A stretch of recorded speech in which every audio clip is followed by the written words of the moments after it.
Ulangi topik pertanyaan. Assalamualaikum warahmatullahi wabarakatuh.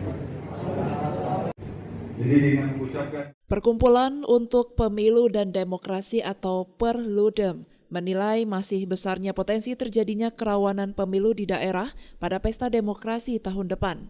Khusus di Aceh, potensi kerawanan pemilu lebih besar dibandingkan daerah lain dan perlu perhatian lebih.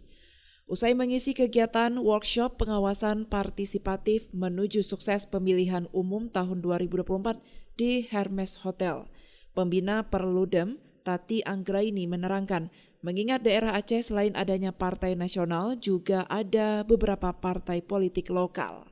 Tati menyebutkan potensi kerawanan seperti soal kompleksitas teknis yang bisa mempengaruhi profesionalisme dan integritas penyelenggara. Pemilu yang akan datang itu juga akan menghadapi tantangan beban kerja yang besar.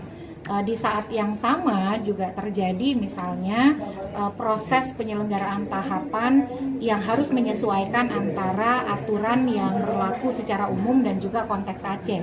Apalagi di Aceh jumlah partai politiknya lebih banyak karena ada tambahan partai politik lokal, lalu juga jumlah calegnya persentasenya lebih besar, berarti akan ada tambahan beban kerja bagi para petugas penyelenggara pemilu dan juga bagi para pengawas pemilu.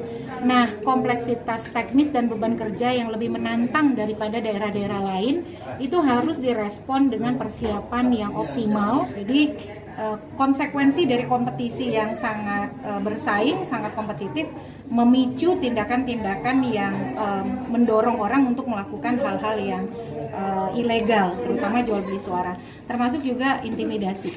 Nah, ini yang menurut saya kalau belajar dari praktik pemilu dan pilkada lalu, jangan sampai kemudian pemilih menjadi takut untuk menggunakan hak pilih sesuai dengan apa yang dia yakini.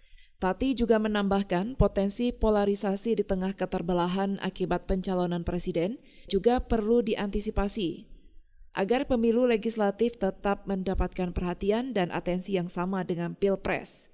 Dari Banda Aceh, Lala Nurmala melaporkan untuk Puja TV Aceh.